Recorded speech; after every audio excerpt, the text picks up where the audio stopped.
Good evening, folks. It's 6 p.m., and we are uncharacteristically going to start on time.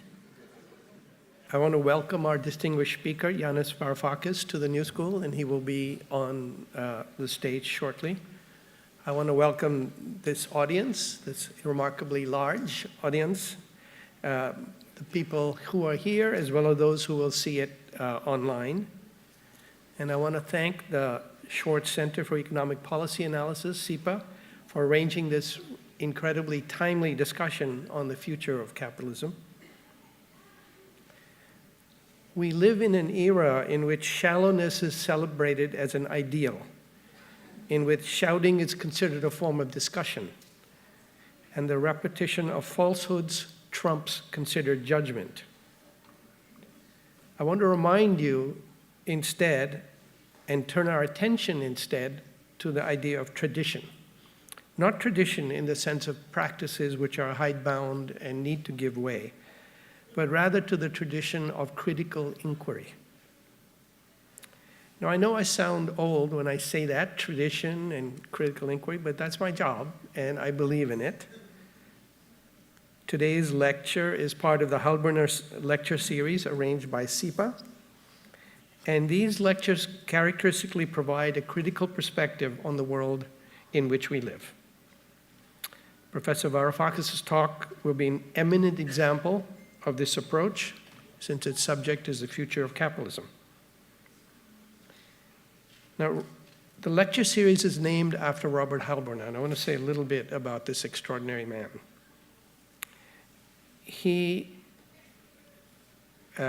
His introduction to economics, The Worldly Philosophers, is, in my opinion, still the best way to understand the range and complexity of economic thought. It reminds us of how ideas rise and fall and perhaps rise again. And that is part of the political and analytical debate that goes on about capitalism and how to understand it. He was a man who, in 1980, wrote a book called Capitalism For and Against, at a time when the Reagan-Thatcher revolution was in its heat. And that was a sign of his ability to think through things, to take positions that he thought were correct without an attempt to see if they were popular or whether they were appropriate to the times. And that's why his work is indeed timeless. His approach to economics is built into the DNA of the economics department, which is this part which is where CEPA is located. But I want to say a little bit also about the New School, which has always been and continues to be a place for progressive and critical thought. The New School for Social Research harks back to its founding in 1919 by progressive thinkers such as Charles Beard, Thorstein Veblen, John Dewey, and others. Charles Beard, as we know, resigned his professorship at Columbia University in 1917 after the university imposed a loyalty oath to the United States upon the entire faculty and student body. And it fired several professors in the process. He left, and 2 years later helped found the New School, which was now the New School for Social Research. In the 1930s, the New School for Social Research became a haven for scholars fleeing fascist Italy, Nazi Germany, and subsequently occupied France. And there are so many eminent names that one can only just mention a few random ones: Erich Fromm, Hannah Arendt, Hans Jonas, and Adolf Loh. Loh was also my mentor at the New School, as was Bob Halberner. Parsons School of Art and Design is a premier institution of its sort in the country, and it emphasizes the critical thinking, emphasizes the application of critical thinking to art, architecture, and global environments. Eugene Lang College provides an environment in which undergraduates are taught to think independently, to engage with original texts, and learn how to argue a position and even to listen, an art which is entirely lost these days, at least if you listen to the political discourse. The New School for Public Engagement, which spans creative writing, media studies, and the application of ideas to social practice and social change. And the College of Performing Arts, which is nationally and internationally renowned for its training in music and drama. What binds all of these different aspects of the New School is the notion that scholarship can and should change the world. Now, I remind you that Keynes spoke here when he was trying to get his ideas into practice and currency at a time when the future of capitalism was precisely the issue on the agenda in the Great Depression. Bernie Sanders, I discovered, was a graduate student in the New School for Social Research in sociology, but then he decided to go on to better things. So I can't think of a better place to welcome our guest, who has put his scholarship precisely to the task that binds us all, to analyze the world critically and then to step forward to try to change it. Thank you. Thank you. Thank you.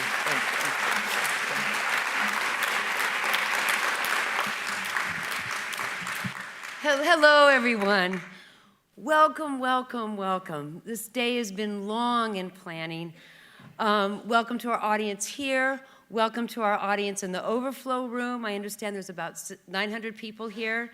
We also have hundreds of people listening to us online. For you, those of you on the computer, you can Twitter your questions to us at hashtag YanisTNS. So my name is Teresa Ghilarducci. I'm a professor of economics here, and I'm the director of the Schwartz Center for Economic Policy Analysis that Anwar graciously talked about. It is my pleasure to also welcome you to this year's Robert Heilbronner Memorial Lecture. Each year, the center, along with the faculty of the economics department, selects a distinguished economist who shares our goal, SEPA's goal, of embedding critical economic thinking into mainstream policymaker.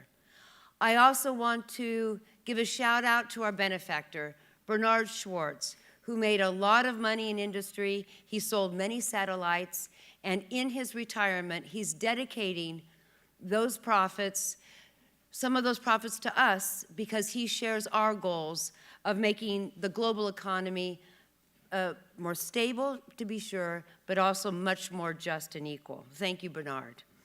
I especially want to thank and give a shout out to our New School students, the ones that are here in the room who may be our current students, those of you who may be our former students, and all of our students out there.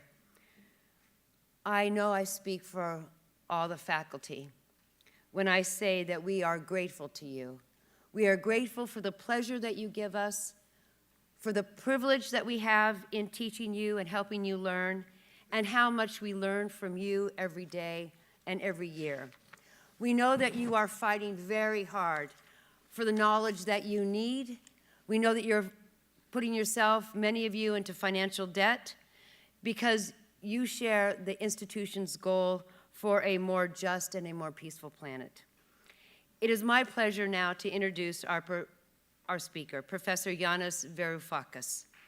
He came to our attention many years ago with his fresh take on microeconomics. You probably didn't know that. He blew up that staid field in a textbook on game theory. It's still used as a microeconomics textbook.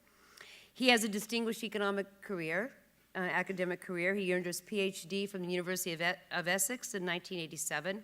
And he has published in numerous places, scholarly places.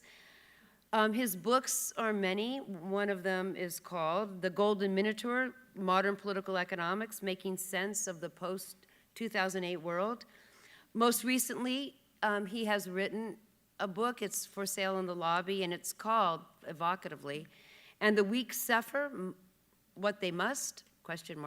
Europe's Crisis and America's Economic Future. Professor Varoufakis was elected to the Greek parliament in 2015, and he quickly became Greece's finance minister during the Greek debt crisis. He forcefully and eloquently articulated the intellectual, the political, and practical case against austerity. He fought for that in Greece, for Europe, and it turns out, I think because of the tenor of the current political campaign, the campaign for President of the United States, in our country as well. He has often considered himself and stated to the press that he's a politician only by necessity, not by choice. After leading his country's negotiations with the Troika, the International Monetary Fund, the European Community, and the European Central Bank, he resigned in refusal to sign a third bailout loan, a deal he described as one that was designed to fail. In February 2016, just a few months ago, Professor Varoufakis launched a pan-European political movement in Berlin. And that movement is calling for the democracy of Europe and for disintegrating the European Union. Please welcome Professor Yanis Varoufakis.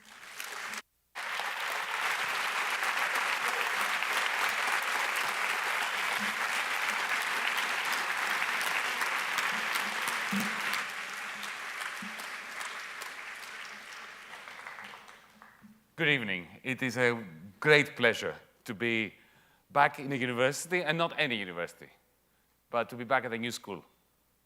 Because a new school is one of the very few bastions of subversive thinking in economics. And these days, unless you're subversive in the way you think about economics, you're not thinking about economics, you're thinking about a wonderful, aesthetically pleasing model whose utility comes from having absolutely nothing to do with really existing capitalism. So congratulations to the good people of New School for maintaining a commitment to remaining in connection with really existing capitalism and having something useful to say about this. This, I've been told, is a lecture in honor of Robert Heilbronner. Anwar before said a few words about Robert and about his wonderful work, and especially the worldly philosophers, which I will have to second the point that it remains a brilliant introduction to economic thinking. Because what Robert brought to us was this magnificent combination of economic history and history of economic thought.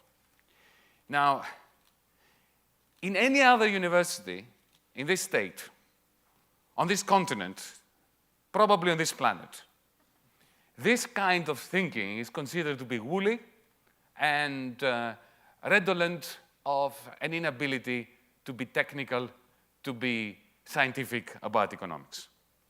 The view everywhere else except for the New School and another 2 or 3 places around the world is that take physics. Why would a good physicist waste time writing and researching and teaching about the history of physics?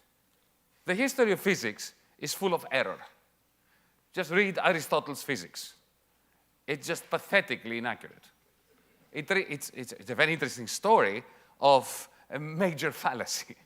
Yeah? But if you're a physicist, why would you want to engage? It's something you do when you are about 93. Just before you kick the bucket, you may read Aristotle and write about your reminiscences of yourself as a young physicist in the relation to the error of Aristotle. Of course, the difference is that economics is not a science. At least it is not a natural science. And the profound difference, I'm not going to give a lecture on this, but unlike in physics, where the latest textbook is more or less guaranteed to be more knowledgeable about nature than a textbook of 20, 30, 300, 3,000 years ago, in economics, we tend to forget to lose truths that previous generations understood better. In a sense, if you go back 30 years, the consensus on what was the essence of capitalism was much closer to today's capitalism than the latest textbook taught at Columbia at New York University, at the University of Sussex, wherever. And this is a very interesting phenomenon, but it's not a phenomenon that we should be looking at today. I just had to mention it because Heilbronner was committed to the idea that the only way of approaching economics was through this combination of the history of economic thought, of economic history, and analytics, but all together. So I'm very pleased to be delivering a talk in his honor, and especially in this magnificent place. Now, what I wanted to talk about today was the present and the future of capitalism and democracy. The problem in today's world is that one needs, before one says anything sensible about capitalism and democracy, we need to return to basics, don't we? What do we mean by capitalism? What do we mean by democracy? I talk to financiers all the time. I talk to journalists all the time. If you ask them what capitalism is, they are lost. They assume that they know, but if you push them, they will end up regurgitating the story about markets, a system of markets, as if capitalism is all about markets. And if you ask them about democracy, then they are completely lost, utterly lost. So let's just spend a few moments contemplating those two concepts. And I'll begin with democracy. Even though I'm an economist, my recent experiences lead me towards grappling with democracy before I go into the concept of capitalism. And let me just share part of this recent experience. In the first meeting of Europe's finance ministers, where I was representing Greece as its finance minister. I was a rookie.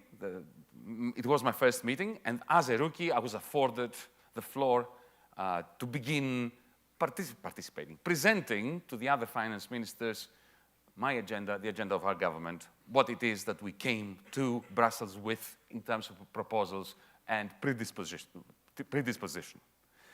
And I try to be, given my reputation as the finance minister of the radical left-wing government of Greece, of a country whose state was bankrupt and in debt to the tune of $400 billion, I try to be moderate.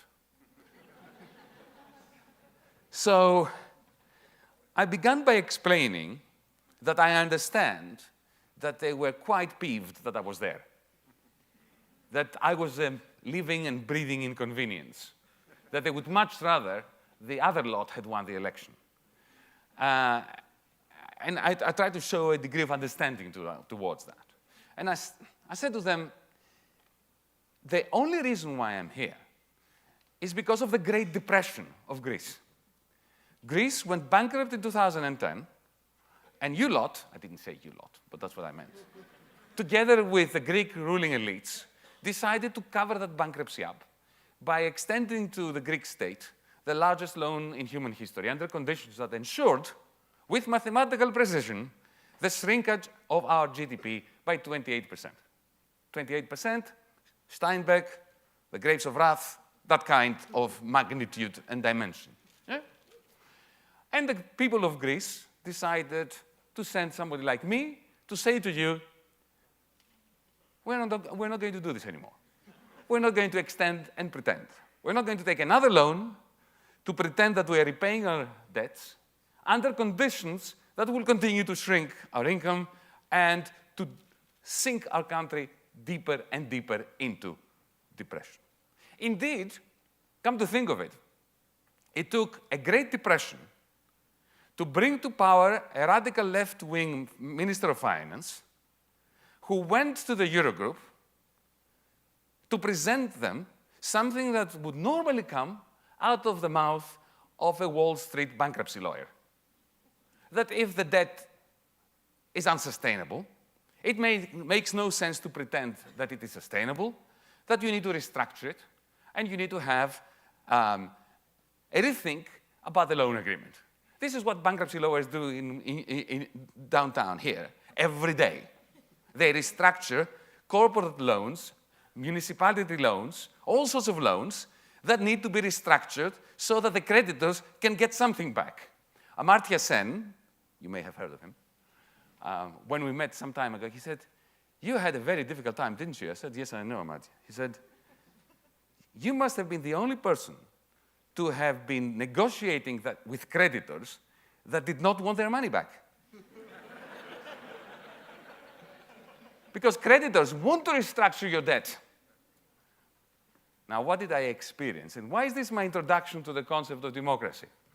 Okay, first meeting, I'm trying to be moderate. So I say, "Dear colleagues, I'm here to participate with you in a project, a joint project of rebooting the Greek economy to bring about the recovery which is necessary to produce the incomes from which you will get your money back. I understand that there is an existing program that the previous governments have signed up to. And because of the principle that the state has a certain degree of continuity, it's not that we elect a new government and we start from year zero. We're not Pol Pot. But there is also another principle, the principle of democracy. We were elected on a mandate to challenge this program. So what happens in a democratic European Union when you have two principles, continuity and democracy, clashing? We sit down and we establish common ground. We compromise. And I thought that that would be the most moderate way with which to start a beautiful friendship with my new colleagues. I didn't get a chance to put the period, the full stop to my sentence.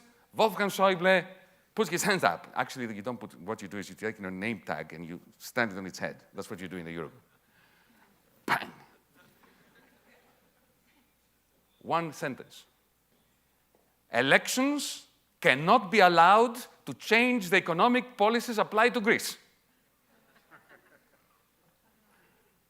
Then I took my name tag and stood it on its head. Having regained the floor, I said, "This is a great gift to the Chinese Communist Party because they believe exactly the same thing."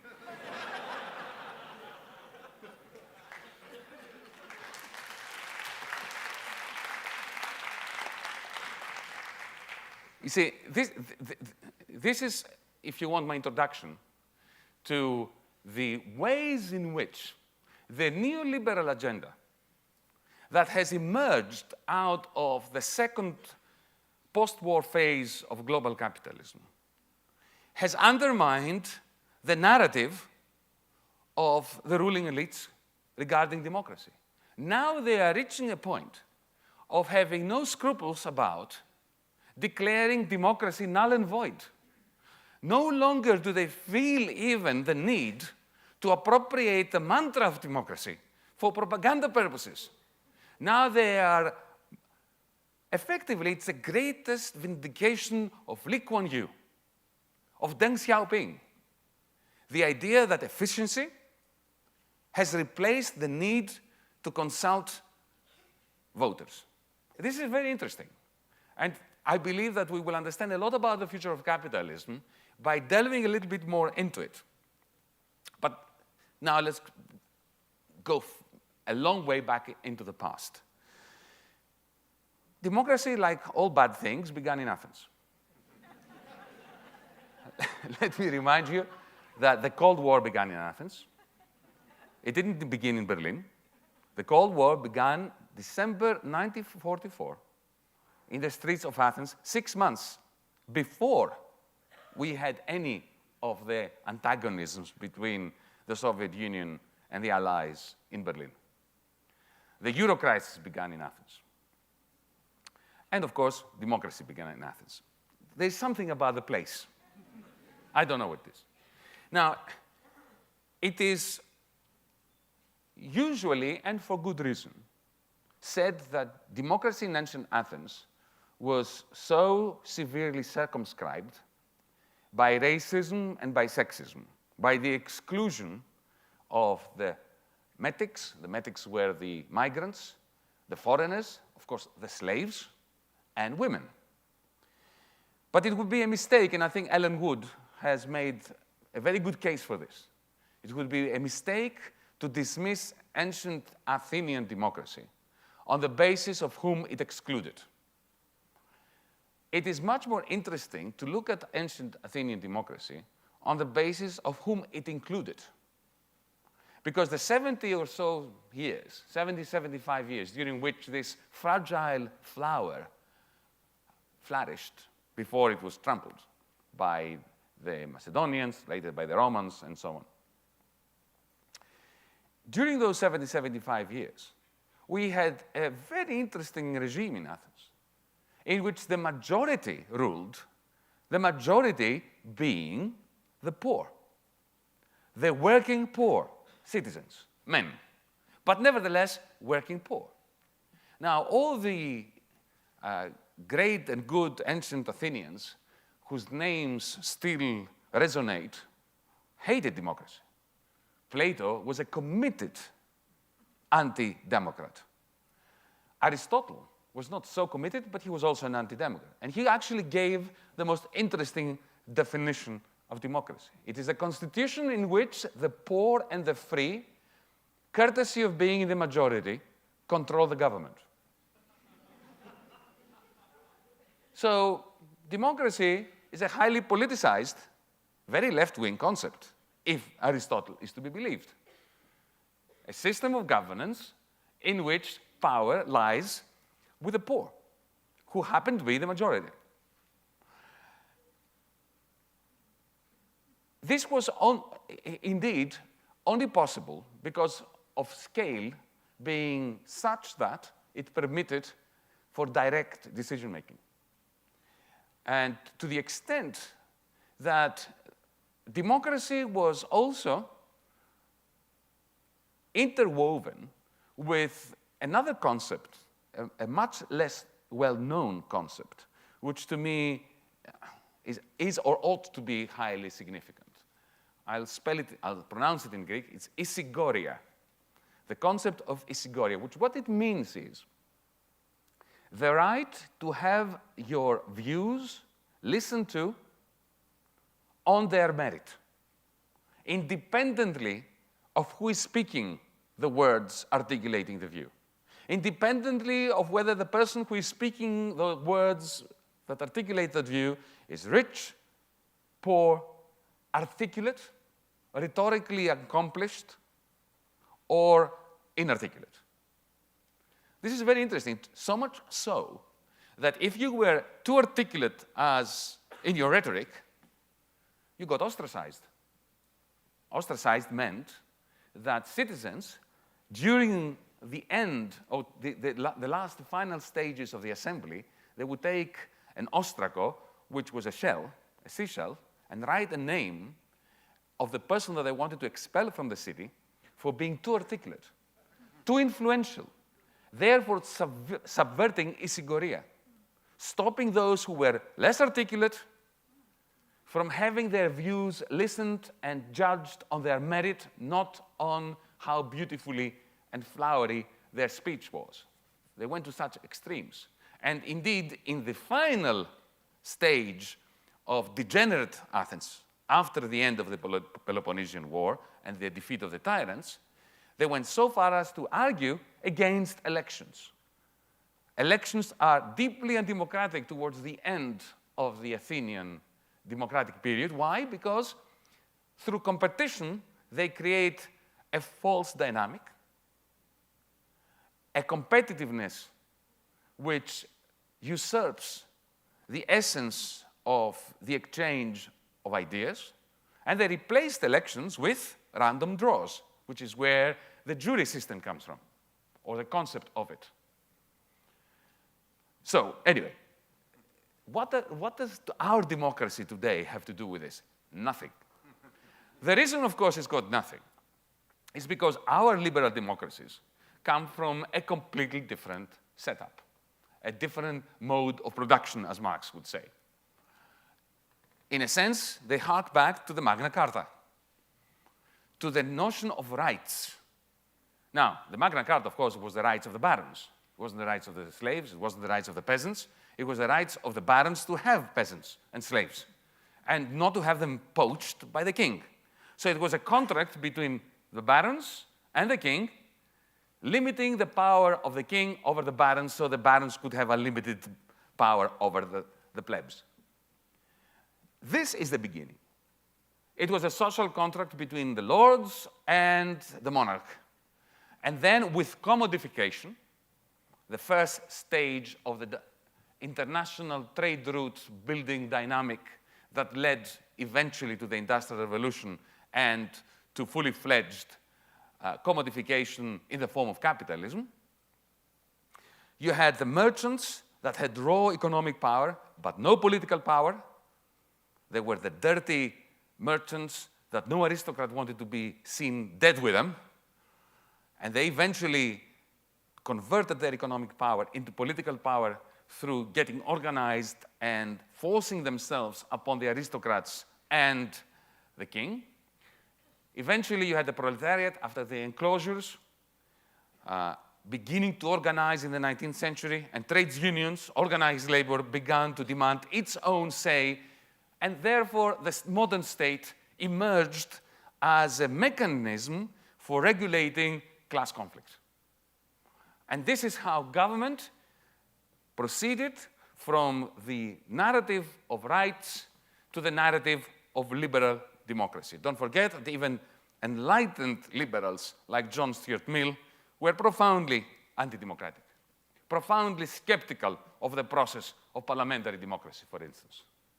So what we take for granted today, or until recently, what we took for granted, that capitalism and liberal democracy go hand in hand, that they are natural bedfellows. This is a very recent phenomenon.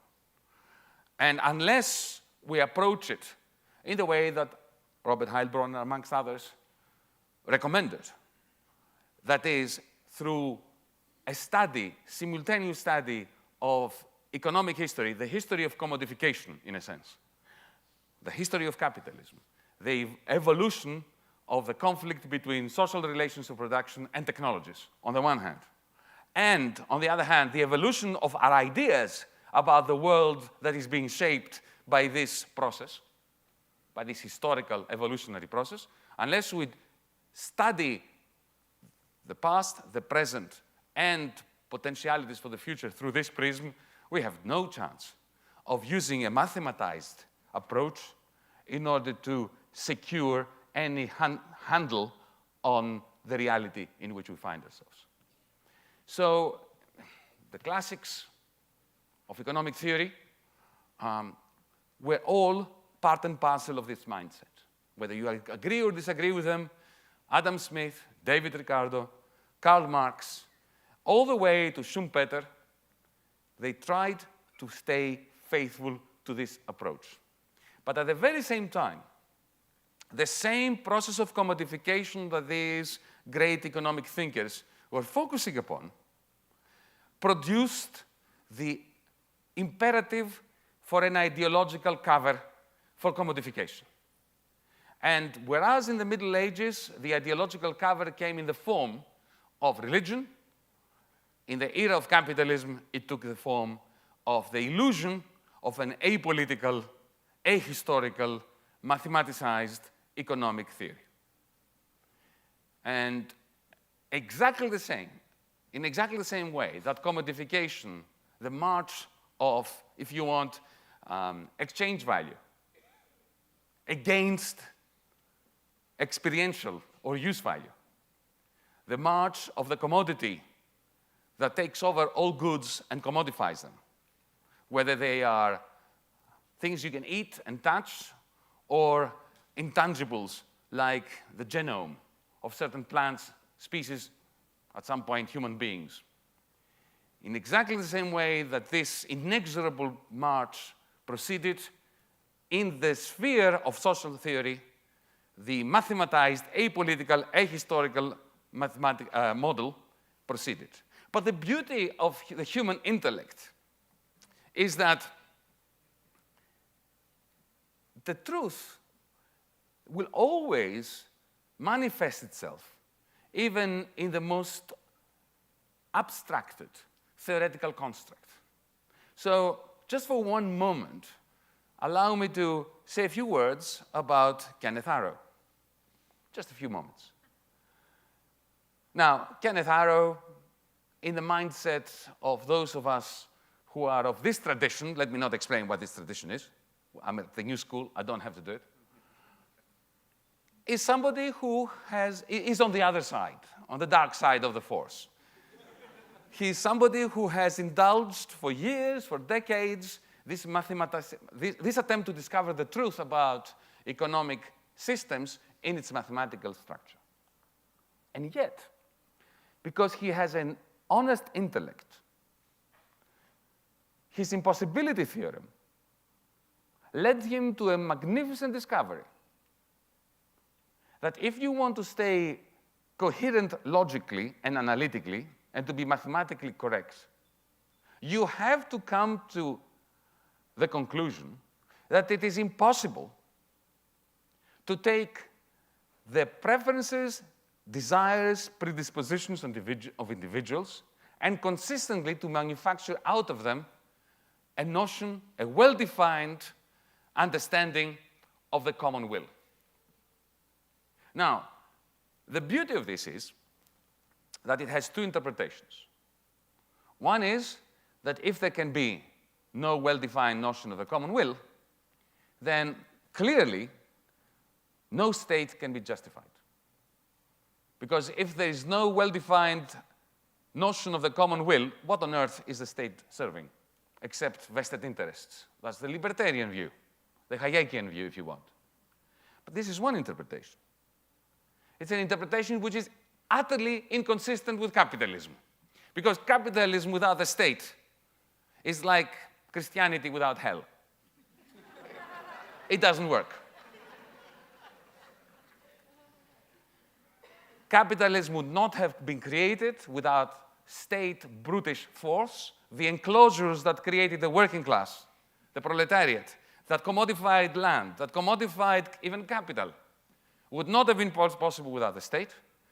And the state could not wither away, to use a Marxian expression, while capitalism needs to be replenished through capital accumulation, because without the state regulating capital accumulation, capital runs out of steam.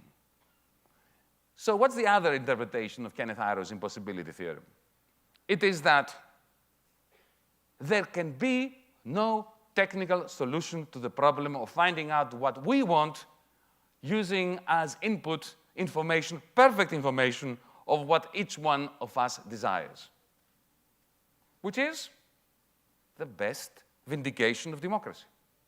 Because democracy is not what positive political science teaches, a mechanism from converting private political preferences into what society wants politically. Democracy is dialectic. So Socrates is dialectic, ancient Athenian dialectic, Hegelian dialectic. I'm sitting here, I'm discussing with you, we disagree, and when we leave the room, neither of us are the same persons that entered the room. This conversation has taken a part of you and infused it in my thinking, and has taken a part of me and has infused it in your thinking. And this process is, by definition, dialectical in the sense that it is indeterminate.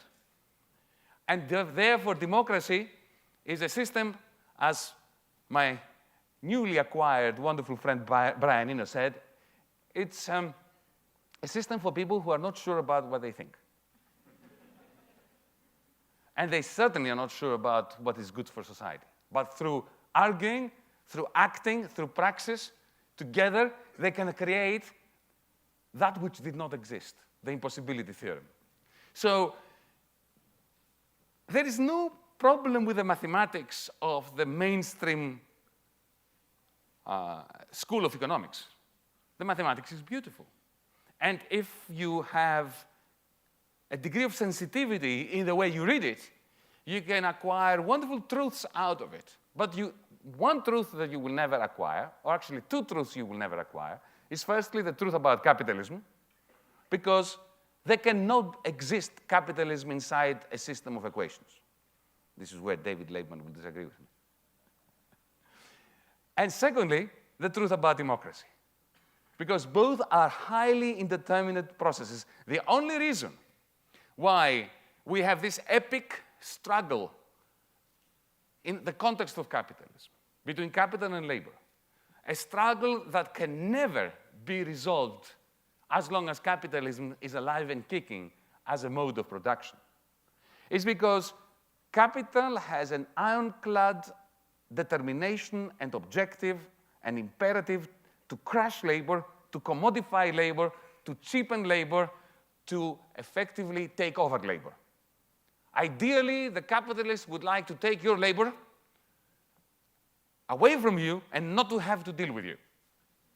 But because the capitalists cannot do that, commodification can never be complete. The fact that commodification can never be complete is what gives value to commodities.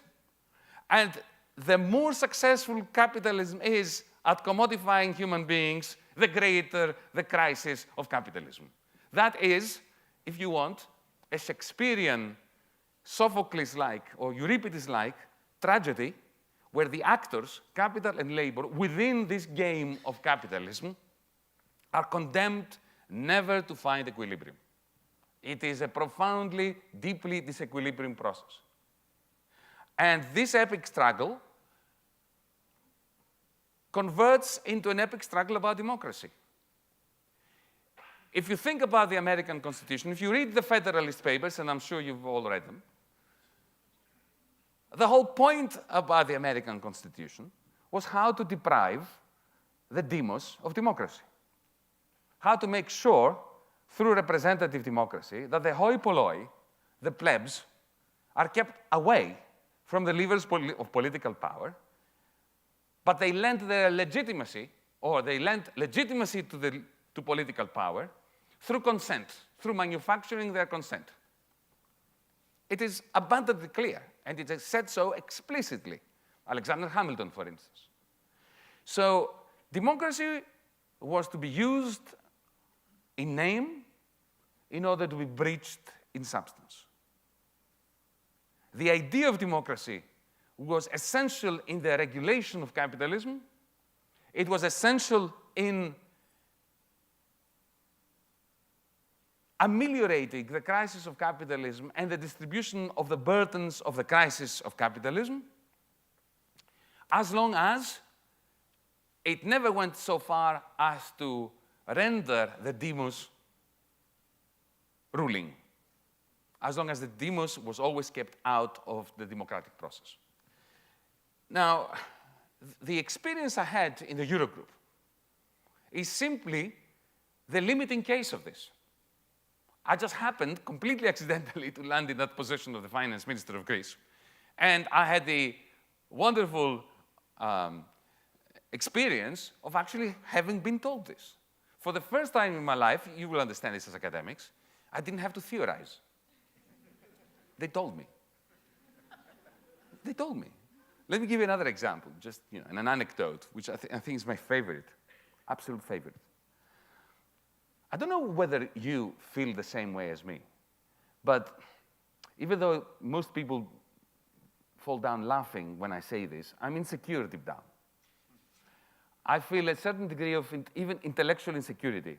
I may say things forcefully and believe what I say. For instance, the Greek fiscal consolidation program, I spent years lambasting, writing articles about it, doing econometric analysis about it. But deep down in me, there is still the little boy who would like to think that the adults know what they're doing. That the good people at the IMF, who have a lot more power than I did as a Minister of Finance of a bankrupt state, in the end knew what they were doing. Something deep inside me, even though I never believed it, hoped that that might be the case. So, first time I had a long, long, long sequence of negotiations with the good people from the IMF. Tedious, 10 hours with aides, with various committees, and looking at the debt sustainability analysis, and arguing about multipliers and about elasticities. Boring. The good part happened after midnight, over a glass of whiskey in the lobby of a hotel in Brussels with a top-notch person of that institution, whose name will remain unsaid. You know who it is. I didn't tell you who it is, but you know who it is. Anyway, so after this long day, and after I had killed myself to try to explain to these people why this program is impossible to bear fruit, that the numbers just don't add up, I heard her say,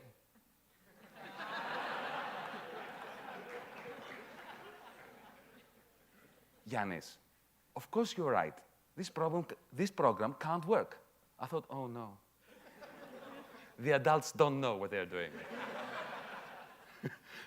But then immediately, I was told something else as well. But you must understand, we have invested so much of our political capital in this program that you must accept it in order to remain credible. Okay? Let me now add to this something that another person residing in this country, who actually was really wonderful to me during the difficult time of negotiations, and I really mean this. He contacted me, he called me. I nearly fainted when I heard his name on the phone, that he wanted to help me. I said to him, are you sure you want to help me? He said, yes, and he gave me very good reasons, anti-austerity reasons. And I said, Larry, do you realize that in my previous book, The Global Minotaur, I'm sure you haven't read it. He said, no, I haven't. I said, that figures, because in that book, I keep referring to you as the Prince of Darkness. And he said, at least you are referring to me as a prince. So anyway, when first time we met at another hotel lobby in DC, we were having this long discussion about, again, fiscal targets, tax rates, VAT, multipliers, structural reforms, blah, blah, blah. And I could see that his eyes were glazing over. At some point, he had enough of this conversation, and he wanted to end it and ask me a question.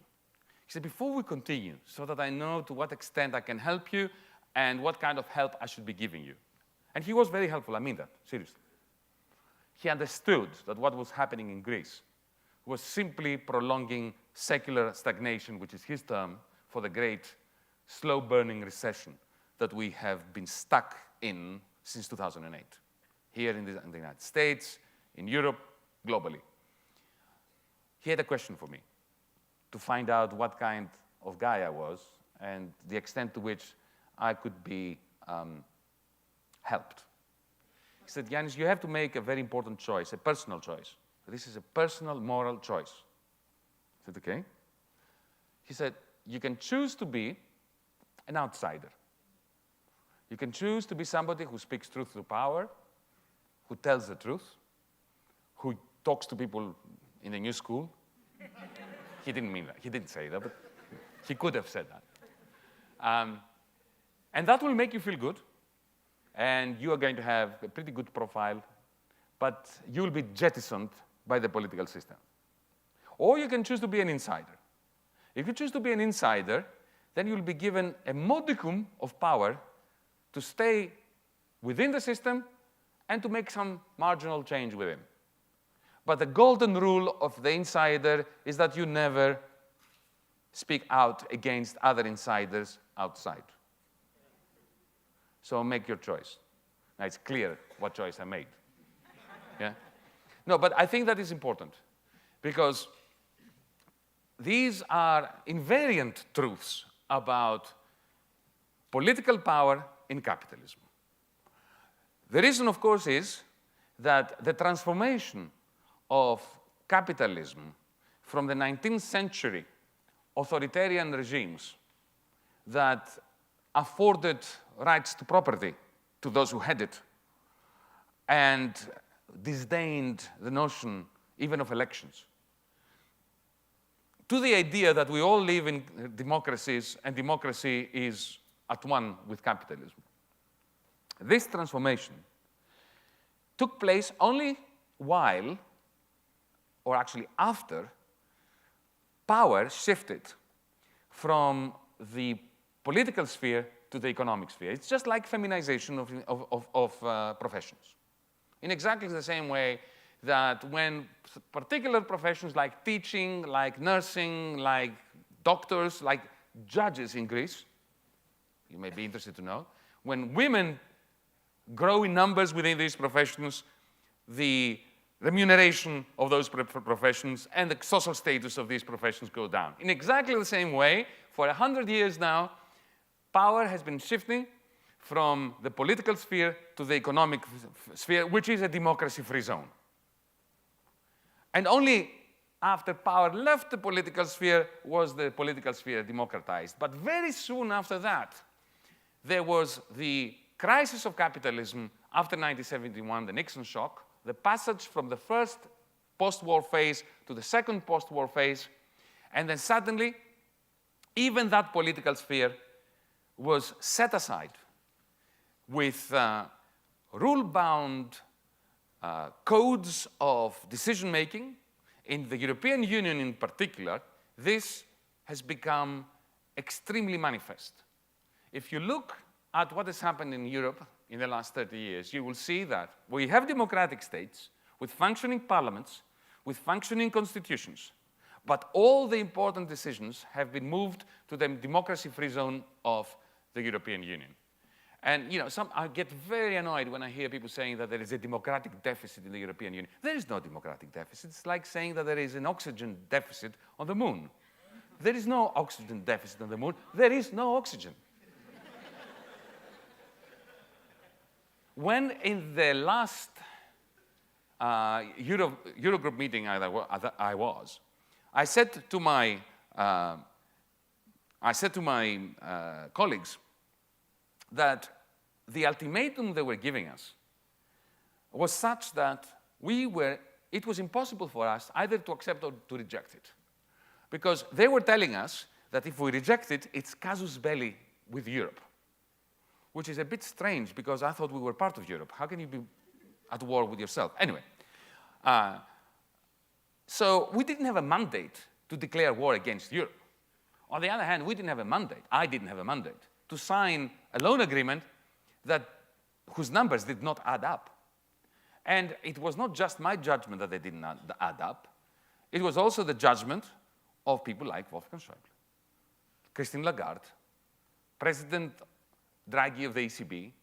In bilateral discussions, they all agreed that these numbers didn't add up, but they wanted me to accept them for my credibility, right? Remember? And at that point, what I said to them was, what we decided, the Prime Minister and our small team, the war cabinet as we called it, we're going to put it to the Greek people. And you can campaign if you want. You can come to Greece and campaign in favor of your proposal. We will campaign against it, and it's up to the Greek people, isn't it? At that point, a number of finance ministers took the floor and looked at me in the eye, incensed, and asked me a very difficult question. You realize that you are putting your people in a difficult situation of having to make a pivotal decision on complicated matters? I said, yes, it's called democracy. It's a very odd system. It's a terrible system. It's an awful system. But as Churchill said, it's the best of all alternatives, right? Do you have a better way of doing it? Of course they had. Every single decision they made in there, firstly, they never consulted anyone about. Secondly, they themselves were not consulted. Their aides reached those decisions behind closed door and then told the ministers. The ministers didn't even understand what they were agreeing to. And thirdly, they never even announced it. It's not just that the populations were presented with a fait accompli. They still don't know what has been decided 6 years ago on their behalf and implemented. So we see that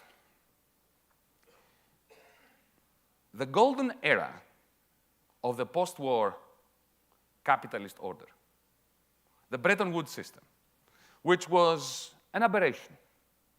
It was a system that was created by New Dealers who'd experienced in their bones the trials and tribulations of the Great Depression, and who were determined not to see this happen again, who understood probably not the epic struggle between labor and capital, but at least the epic struggle to recycle surpluses and deficits in complex economies that looked not like general equilibrium models, but closer to something like that Michal Kalecki and John Maynard Keynes would have described. They understood that unless there was political surplus recycling at the global level, it was impossible to maintain fixed exchange rates and therefore to maintain a modicum of stability and an image of civilization for capitalism. It is not, I think, without meaning that Harry Dexter White ensured that in the Bretton Woods Conference, not one banker was allowed to attend. But that system was predicated upon American imperialism as well, the Cold War, and the capacity of the United States to do the surplus recycling, to recycle its own surplus. The moment the United States lost its surplus and slipped into a deficit, the pressing question emerged, so how does the United States superpower maintain its hegemony now that it's no longer in surplus? Every other time in history, a mega power lost its surplus, collapsed. In the United States, we had a magnificent phenomenon of increased hegemony on the foundation of increased deficits.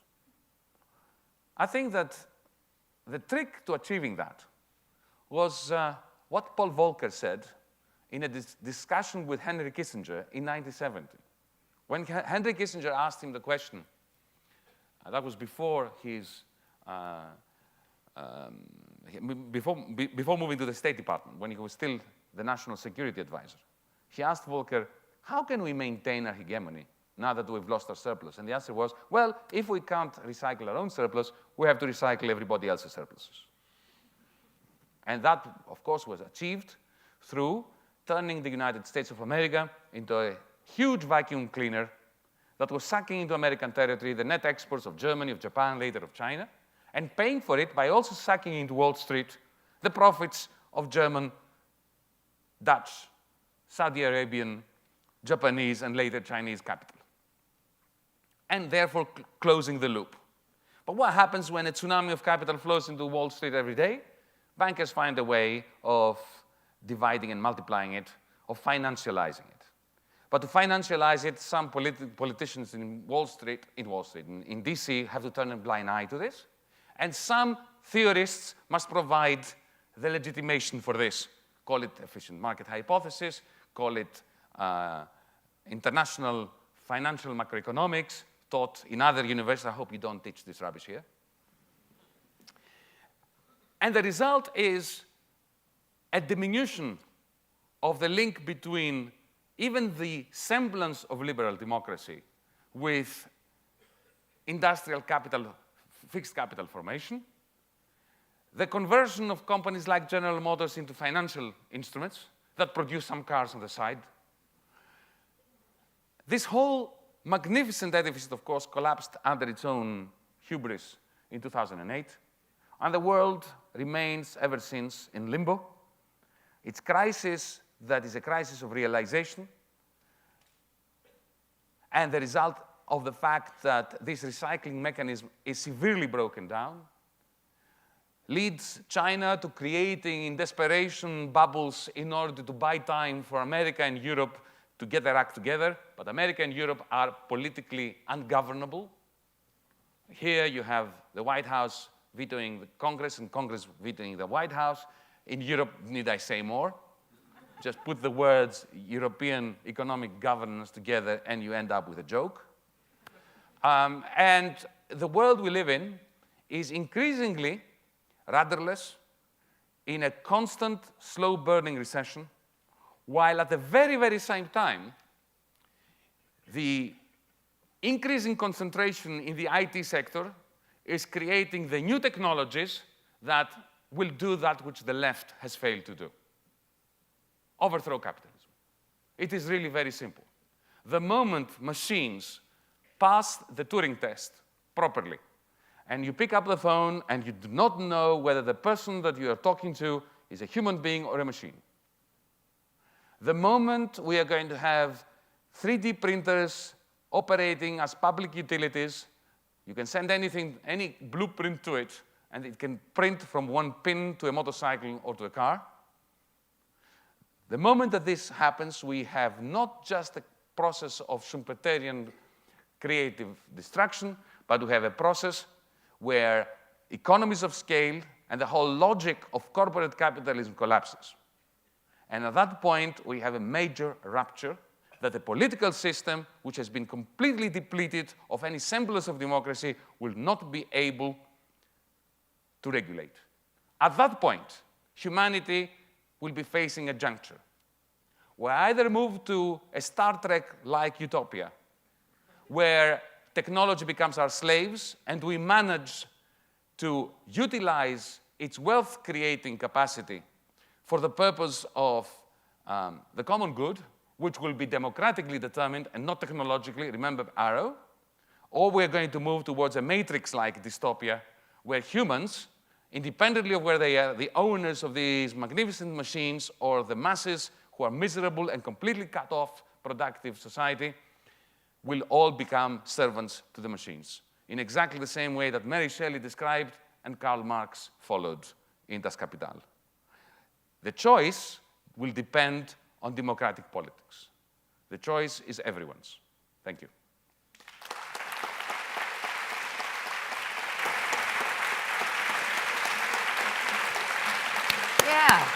Yeah, thank you. Very good, really good, really good. Yanis, can you sit there? Hello. Thank you very much. You've met all of our expectations. You all have your note cards.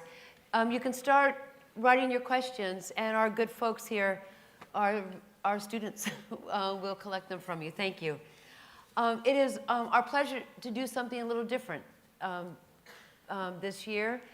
This is the second time we've done it, that we have pledged that every time we bring in a famous and engaging speaker, that our students get to speak. And so this is the second time that one of our students will follow our distinguished speaker. This student is Eva Boye. She is a master's student now at the New School in the Department of Economics. She received her bachelor's degree in economics at the University of Oslo. Before coming to New York to study at the New School, she worked for a Norwegian think tank called Manifest. She was the vice president of the Socialist Youth of Norway, and she was a coordinator for the Norwegian Social Forum. Ebba has written and researched the inequalities embedded in the Norwegian housing market and the privatization, the commodification of the Norwegian welfare state. Please please join me in welcoming Eva Boye. Thank you.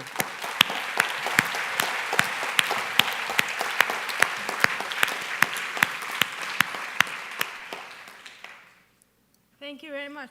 Thank you, Yanis. I will start this talk by explaining where I come from. My background is from Norway, a tiny country in the outskirts of Europe, where the struggle to stay outside of the EU has been fought from the left against what we saw as a neoliberal project that would move our democracy to Brussels. With a coalition of farmers, unions, and the political left, and against the will of the political elites and the main media, the Norwegian people said no to the EU in 2 referendums in 1972 and 1994. So in many ways, I was looking at the unfolding of the Greek crisis from the outside. Norway was one of the countries that got rather quickly through the economic crisis. The policies of our socialist finance minister were directed at not only saving the banks, but also our jobs. By increasing public spending and giving the regions fresh resources, they could hire people to repair old school buildings and build new bicycle paths.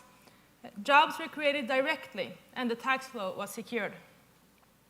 Of course, our oil money was also important, but not as important as people think. The political decision not to decrease taxes in times of crisis, but instead increase public spending, was much more central. And as the economy got back on its feet, the banks were able to pay back the bailout money. So in this respect, it was very interesting to follow what the media in Norway and also the rest of Europe were saying about what was happening in Greece. Article after article focused on how the Greek could blame themselves because they were so lazy.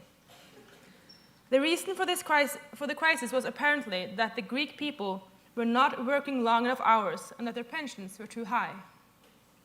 The German Chancellor Angela Merkel was pretty straightforward, claiming that we can't have a common currency where some are taking out more vacation than the others, and also claiming that the people of Greece, Spain, and Portugal can't take out their pensions earlier than the people of Germany. Well, I think it's time for some myth-busting. Because when I was reading the blog of Varoufakis at the time, and also articles by my colleagues in Norway, I was shocked to learn the truth, which was contrary to what we were being told by our mainstream media and politicians. Average working week in Greece was 41 hours, which is much more than what is normal in in Europe. Definitely more than it's normal in Norway. It is true that Greek women had a very low pension age. Though they continue to be productive with a lacking welfare state, someone has to take care of grandchildren and old parents. On the other hand, Greek men were on average staying in the working force longer than the German men. And it's the same story for Spain and Portugal. So why was the information we were getting from our political leaders and media some kind of fake storytelling? Especially because there are so many other stories that could have been told, like the one about how Greek private fortunes were estimated at about 700 billion euros, which was the double of the debt of the country. In other words, the issue was not a lack of national resources, but of public resources. Once the narrative of the lazy, overspending Greek had invaded our conscience, it was not hard for the politicians of Europe to tell us that the only remedy for this overspending was austerity. We had to show them that this kind of behavior was not acceptable, and what followed were demands for lower pensions, lower public salaries, a more flexible workforce, privatizations, and large cuts in public spending. And the economic theories you learn, many of the economic theories I learned in school would support this policy, claiming that in a deficit situation, you simply cut expenses and to get a balanced budget, and that a flexible workforce and lower salaries will enhance your competitiveness. Well, the problem is that that is a very bad theory. And it could never have been accepted if the people of Europe were not first convinced that there was a reason to punish these lazy Greeks. Especially in Norway, you would think that nobody would believe this narrative, because it is exactly our strong welfare state that is the most important factor behind our productivity. With high wages and job security, firms invest in both their employees and in machinery, and as a result, the Norwegian workforce is among the world's most productive. We might not be able to compete with the rest of the world on low prices. We can compete on the quality of the products we export. For most people in Europe, the dream about the European Union has always been about the countries of Europe pulling together and cooperating, creating growth and welfare for all its member nations. And there are definitely parts of the Union that serve that function. But in general, it has become competition and not cooperation that is the backbone of the EU. Countries compete for market shares, trying to lower prices by pushing down wages. And according to mainstream economic theory, this type of competition will increase our common welfare. The main driving force in the competition for cheaper labor has been Germany. To reduce unemployment, Germany promoted a deregulation of the labor market with the aim of reducing wages. And the following reforms were very effective. The number of fully employed Germans defined as working poor grew quickly. Work has become more precarious, there are more part-time jobs, mini-jobs, and millions work for the new temporary work agencies. It was so successful that in 2005, former Chancellor Gerhard Schröder boasted at the World Economic Forum that they had built up one of the best low-wage sectors in Europe. And these policies did have a positive impact on German competitiveness. At the end of the first decade of implementing the euro, the cost and price gap between Germany and Southern Europe amounted to some 25%. And as a consequence, the German trade surplus increased. A competition where the goal is to reduce wages is, of course, a competition that everyone will lose. It is a race to the bottom. What might have worked for German corporations, at least in the short run, cannot work if it spreads to the rest of Europe. If no countries experience wage increases, then who will buy all the goods that Germany wants to export? It's a policy for poverty and recession. Germany has started a process of unbalanced trade that is now causing the disintegration of Europe. At the same time, all this surplus capital was lent out to deficit countries. With banks competing for market shares, cheap credit led to a housing bubble in Spain, and in Greece, a corrupt government used foreign credit as a substitute for tax income. In 2009, German banks had acquired an outstanding credit of 816 billion euros, with Greece, Ireland, and Spain being among the main debtors. And when the crisis hit, the ECB acted quickly to save the German and French banks. A process was started where the Troika took over the Greek private and public debt. The banks and the European cash flow was secured. Now the Troika are using the creditor position to force Greece to co-opt the German model. But the large cuts in public budgets and the decrease in wages and pensions are causing a great retraction in demand. The result is thousands of stores and cafes having to close down from the lack of customers. 25% of Athens stores went bankrupt, changing the life on the streets dramatically. Youth unemployment is now over 50%, and it has been like that for years. What this means is that austerity measures have pushed a whole generation of young people out of the workforce. It's like the Troika were so afraid of Greek people being lazy on their nice beaches. They demanded policies that crunched the economy, and as a consequence, people were pushed out of the labor force. 30% of Greek population is now living below the poverty line, and these are people who used to live ordinary lives. The economic theory behind austerity policies is that the reduction in wages and prices will make the country competitive again. But the theory is failing catastrophically. And the reality is that the Greek people are forced into a situation where they are not allowed to work themselves out of the problems. Syriza's program for public spending and job creation was denied. Instead, it seems like they are supposed to starve themselves out of the crisis. It is a supply-driven theory, only focusing on how to reduce costs. It does not look at the demand side, and the failure is evident. Debt as a proportion of GDP has increased from 130 to 170%. The story of the Greek tragedy is a story about a European Union built around the interests of the economic elites.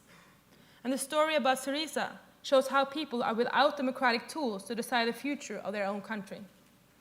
It shows that the EU will not allow the people of Greece to work themselves out of the depression. I do not share Varoufakis' hope that it is possible to democratize the European Union, because when the power is moved far away from the people, it is too easily hijacked by corporate interests, as we have already seen in the EU. We have already seen in the US. People in both the EU and the US are left practically powerless, and the consequence is the rise of right-wing extremism. Varoufakis asks for more openness, democracy. Well, I guess he asks that we reintroduce democracy, and more cooperation in the EU. I share these values, but I believe that the cooperation has to be between autonomous, democratic nation-states, and that the future of the Greek people would have been better secured with a Grexit. The experience from Norway tells me that this is the best chance we have of securing that the power is with the people. Thank you.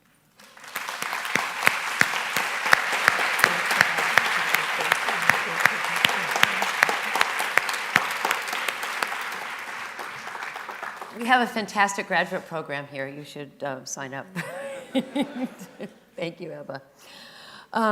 Our next speaker is our newest faculty member, Mark Setterfield. He's a professor at the New School, and he's also on faculty at our wonderful undergraduate school, the Lang College, Eugene Lang College. Before joining the New School, we really stole him from Trinity College. He was the Maloney Family Distinguished Professor of Economics. He held a visiting position at the University of Massachusetts, Downing College, Dalhousie University, the University of Paris, and the University of Sao Paulo.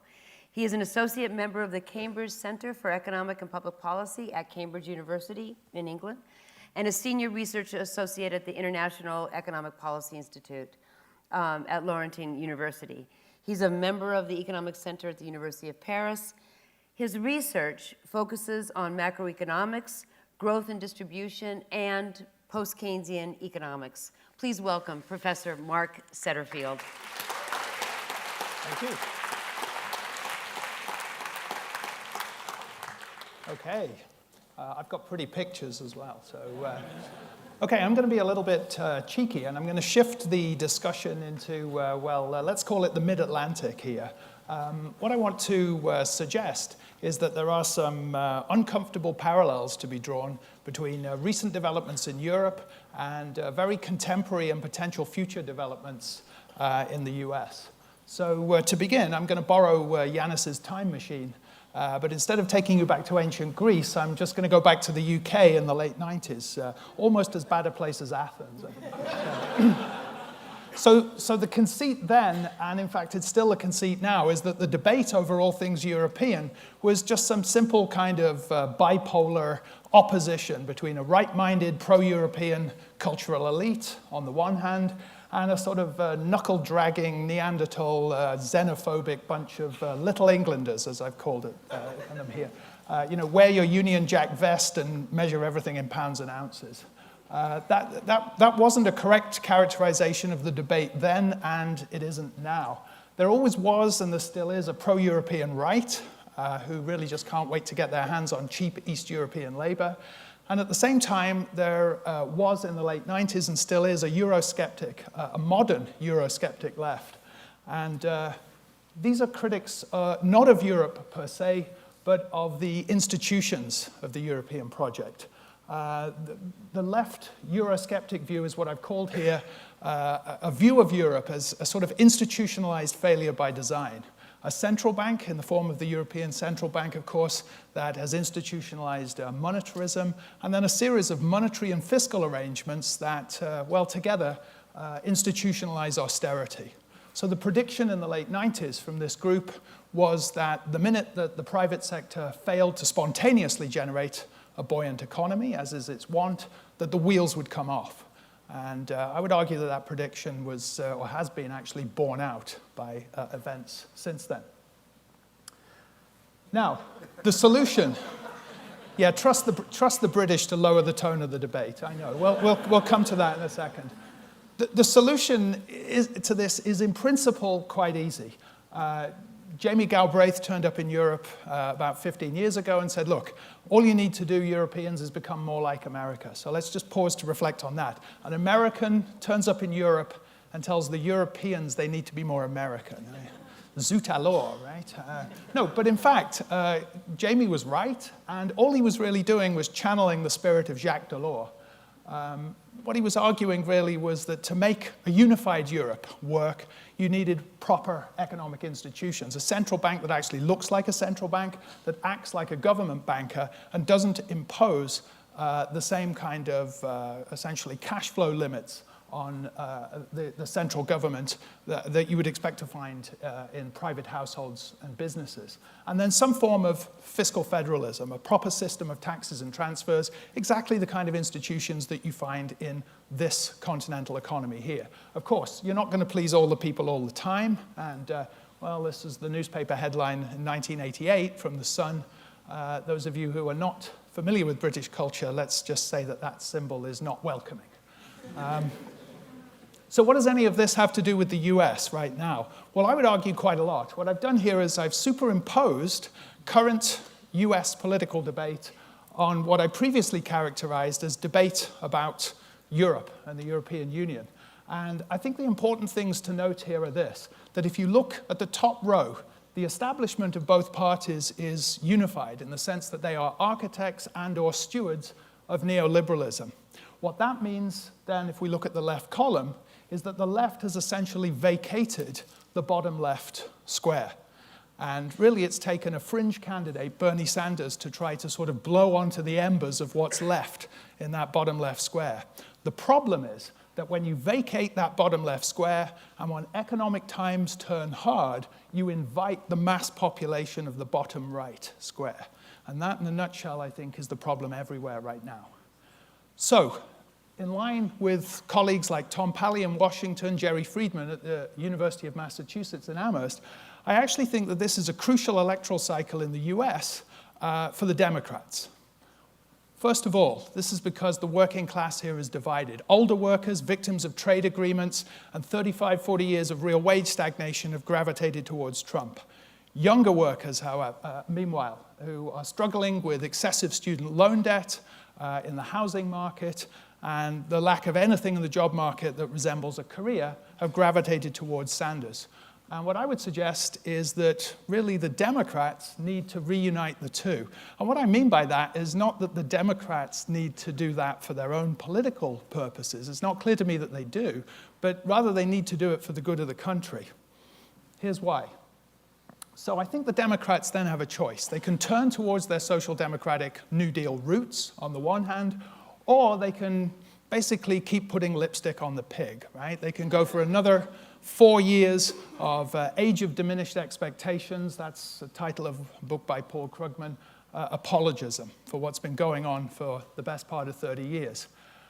My fear is that politically, the Democrats are going to be tempted to pursue the second strategy. Why so? Well, the Republicans have already vacated the center. You've got Bill Clinton on board, the arch political pragmatist. Put 2 and 2 together and you get 4. The Democrats, after the convention, tack towards the right. And, well, I would argue that the country actually can't afford that. Specifically, it effectively can't afford a 5th Bill Clinton administration at this juncture. First of all, Sanders, Trump, whatever you think of them as individuals, much less as prospective heads of state, have uncovered, I think, a visceral discontent with the state of the economy that, in my opinion, is actually quite fully justified. And I think at this point, failure to take that seriously could really spell disaster. If there is a proper populist right-wing politician in the US who is paying attention to what's happening right now, then I think they will sort of see, well, you know, okay, Trump doesn't really know what he's doing, but if you do this properly, then there's an opportunity in 4 years' time, or if not in 4 years' time, in 8 years' time. And just in case you think that that is the sort of wild imaginings of a European who is too immersed in interwar European history, well, never mind interwar European history. Let's go back to Europe and just look at the last 15 or 16 years. The rise of the Le Penists in France, and of course the emergence and electoral success in the last cycle of the so-called UK Independence Party. So at the end of the day, then, the take-home is what? What I would suggest then is 2 things. First of all, as I've tried to suggest, I think there are some frankly uncomfortable parallels between developments in the European Union over the last 15 or so years and contemporary developments and possibly future expected developments in the US. And that comparison really comes from a common source. At the end of the day, it emerges from a situation where you get this lethal combination of politics and economics under conditions where, first of all, the economics is just chronically wrong, and secondly, when you systematically ignore the discontent of the losers. Thank you.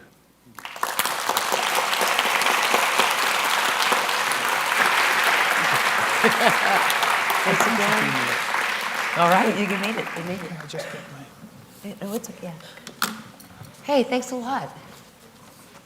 Do I sit down? Okay. Hi. Thanks a lot for your questions. We got a lot, and they're really good ones. I think we'll start with a very simple question. Okay. Is there hope? Can Podemos in Spain provide an alternative to the pro-austerity economic policies in Europe? Well, there is always hope. Hope. And hope is a matter of faith. If you try to find empirical evidence to sustain it, you will fail.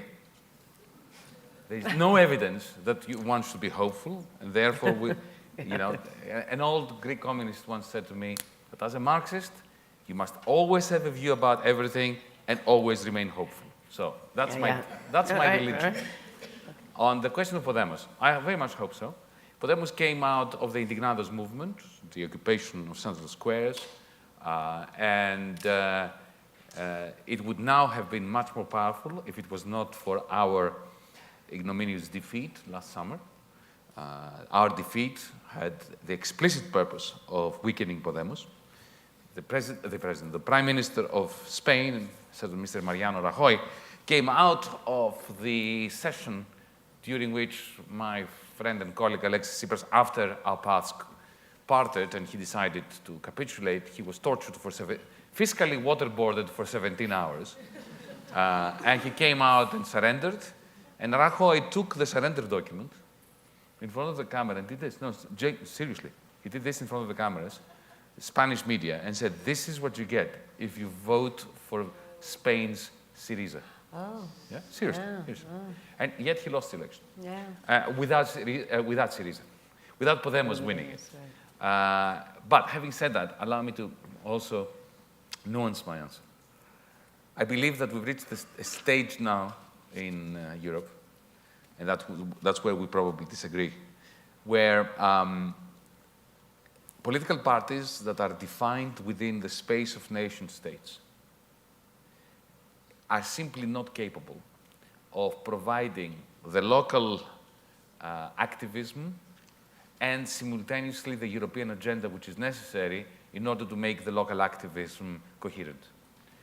This is why some of us are starting a very utopian project which knows no borders and which tries to mobilize Europeans across Europe, not because we want to deprive the autonomous nation state of its significance, but to enhance it. Because there is a fallacy in Europe at the moment, that if you give more, if you do what Galbraith suggests, if you move towards greater consolidation of the solutions for public debt, for banking, for the humanitarian and the poverty crisis, and the major threats that are common to Europe, that if you do that, you need to reduce the sovereignty of the nation state. This is a very big mistake. It's not a zero-sum game.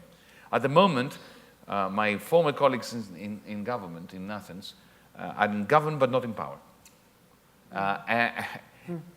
Taking a holistic approach to the problem of debt in Europe, a holistic approach to the problem of very low aggregate investment, would give nation-state governments, regional governments, municipalities more degrees of freedom.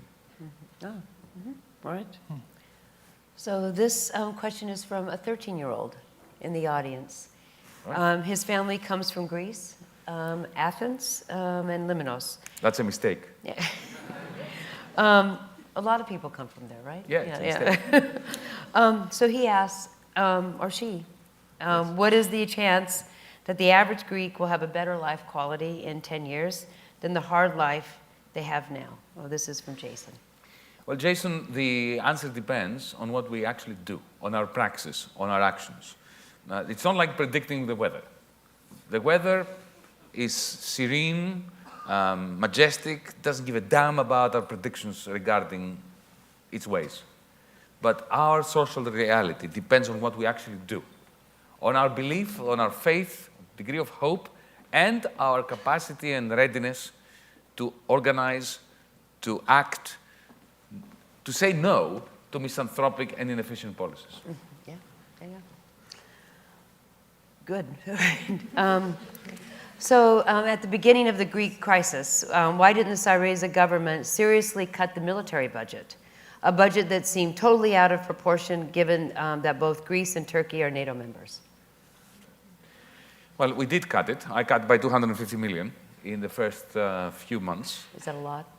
It's a reasonable amount. Okay. I remember that most of the, you've got to understand that when you move into government, you have very few degrees of freedom compared to the ones you think you have. One of the reasons is that there are legally active contracts which you need to honor. And these require, it will take a long time to unwind these contracts. So indeed, we had 10, 15-year long contracts regarding purchases, repurchases, stockpiling,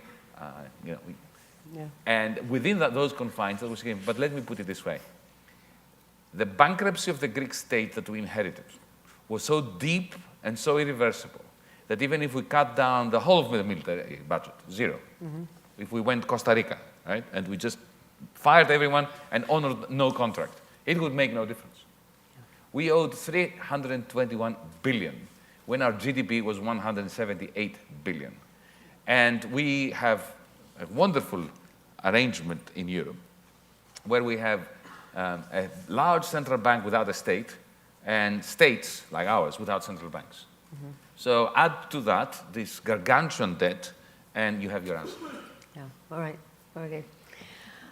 Here's a short question, or it's a statement. Donald Trump.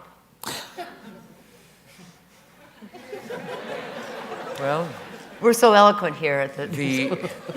The expression of enhanced alienation of the American lower middle class. Yeah, so you see it there. That's a dictionary definition. That's it. Mark?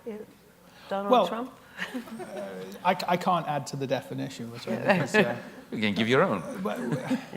Well, I think, though, that it's worth emphasizing that, there is always hope. And I think primarily there are a lot of good economic ideas. Well, I should know that, right? We're a repository of all of them here at the New School. No, seriously, though, I think that there are some economic ideas here that could actually improve things not just locally within individual nations in the EU, but in the whole. The obstacles are, I think, largely political, and I don't say that to sort of underestimate them. I think, on the contrary, those are probably the most formidable the obstacles. technical issues, fixable in a week. Yeah. In a week. So again, there are a lot of questions here about Greece. So this is pretty typical. This comes from a student in our sociology department. How do you tackle one of Greece's main challenges? And here he identifies it as a low productivity. How do you increase Greece's productivity and reduce the dependency on EU funding? So, two-part question. It's very simple, one word, investment. Investment by who? Investment. It doesn't matter by whom. We need investment. We have extremely high-quality human capital. Yeah. We have pretty good resources in terms of, lots of sun for solar energy. No, don't laugh. It's a very important resource these days, especially given the developments in renewable energies. We have a lot of wind, we have a lot of waves, and we have a lot of sun. It's not unimportant. But primarily, the human capital. Our young people who are now emigrating, and this is a permanent loss, or it becomes permanent after they stay out of the country for 4 to 5 years, more or less. The reason why we have low productivity is because we have, look, let me put it in an American context. Greece had a mini industrial revolution that began in the 30s. It was interrupted by war, civil war and all that, and then took off in the early 1950s because of Marshall Plan aid. It was a small industrial revolution, but a substantial one by Greek standards. Unfortunately, it was done in the context of a post-Civil War, utterly authoritarian, fascistic almost state, with a great deal of nepotism. The same family had one minister in the government, the other one was an industrialist, the third one was a professor at the University of Athens, usually. I'm not exaggerating.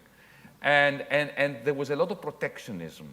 So when two things happened after the Nixon shock, one was the oil price boom, and secondly, the end of the Greek dictatorship and the beginning of the process for getting Greece into the European Common Market, which then became the European Union. In other words, the removal of barriers of trade and tariffs and quotas. So you had a boost in energy costs in an inefficient industry, and at the same time, removal of protection. So suddenly, this industry died. You know, at that point, Greece had the lowest level of debt in Europe, Yeah, right. both public and private.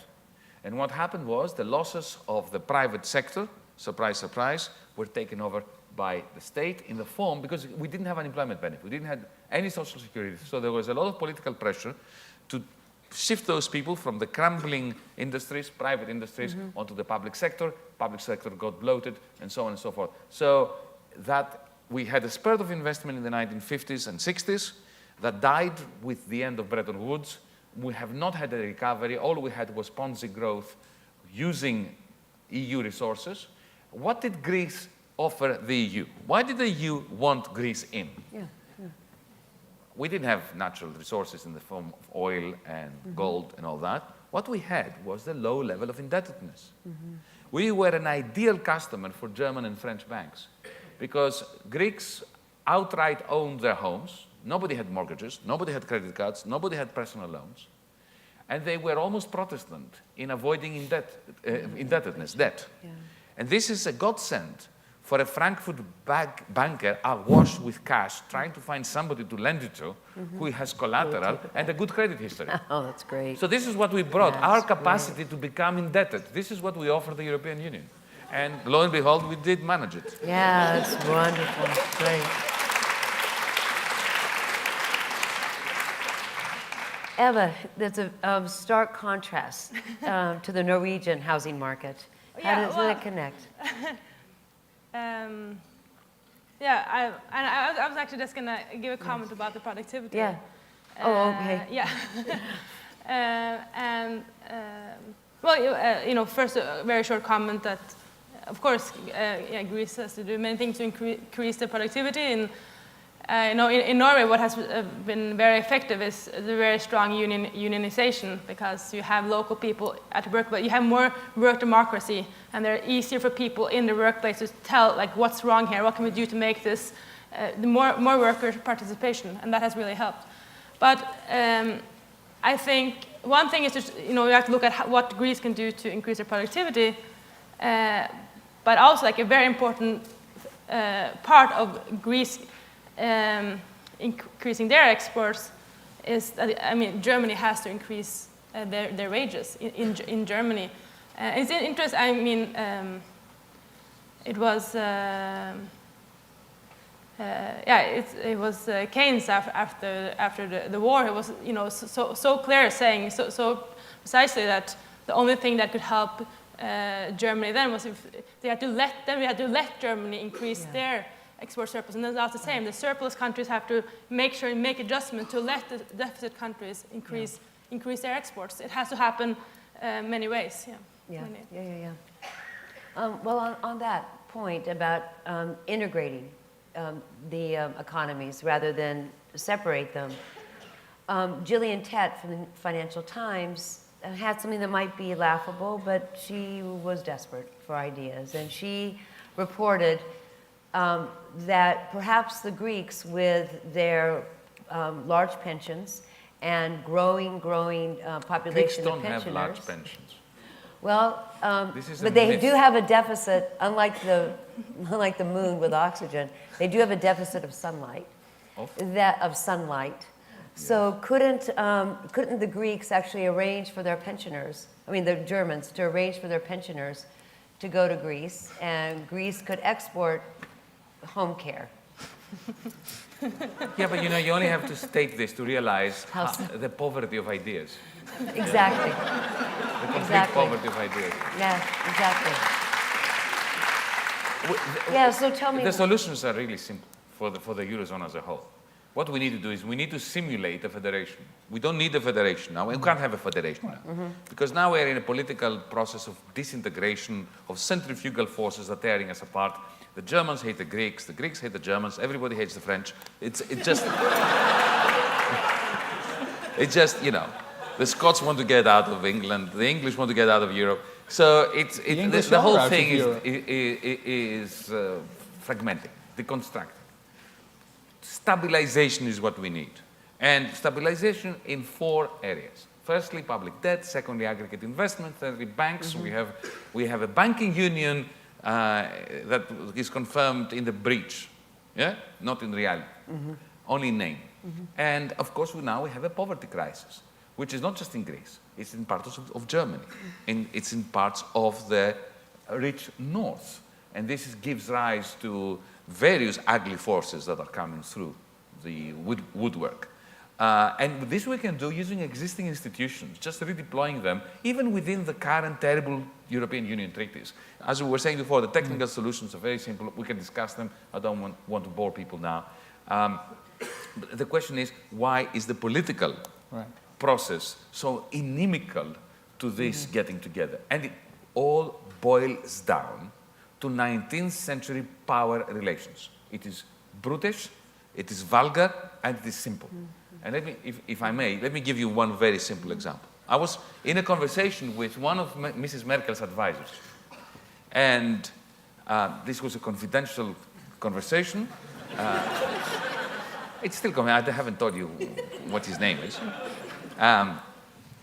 See, Larry Summers But we was know. right. I was not cut out to be an insider.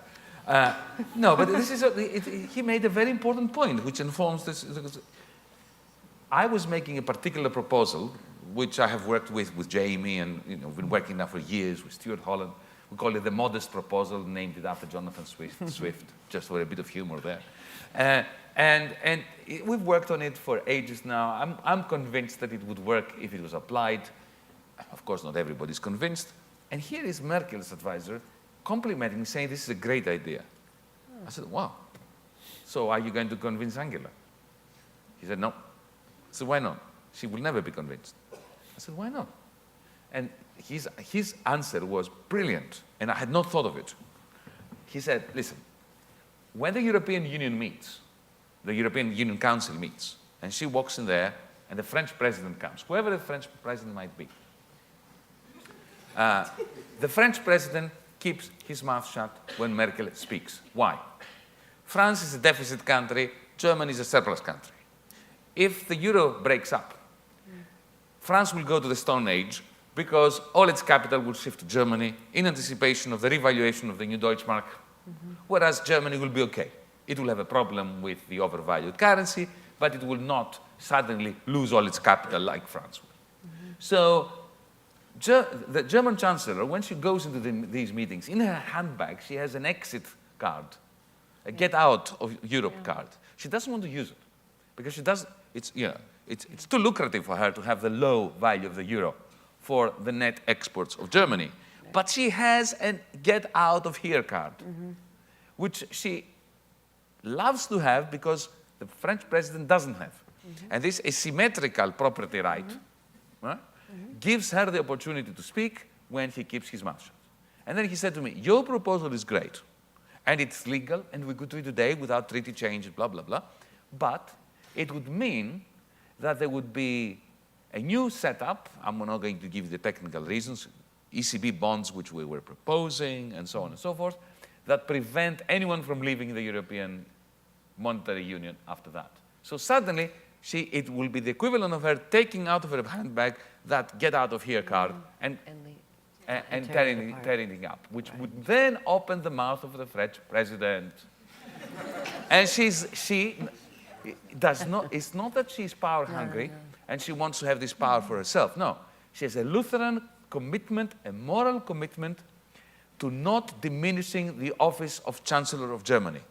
And this is the political problem that we have, not the absence of technical solutions. Well, speaking of the leverage to leave, would you like to comment on Brexit? Oh, yes, absolutely. I campaign in Britain all the time. I'm going back. I have a meeting with, we'll be on stage with Jeremy Corbyn and John McDonnell and Caroline Lucas and good people from the SNP and Plaid Cymru even, to campaign for the following, along the lines of the following line, which is our DM's position on this. The British must reclaim their democracy by staying in the European Union to fight against the democratic vacuum in Brussels.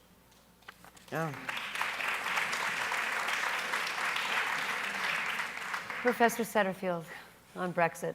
Well, Yeah, I always, I have some sympathy for what Ebba was saying, because I always find myself sympathizing with groups who find themselves on the wrong side of the power deficit, which I think, you've quite rightly characterized there as, you've either got a credible threat or you haven't, and if you haven't, it's very difficult to engineer change.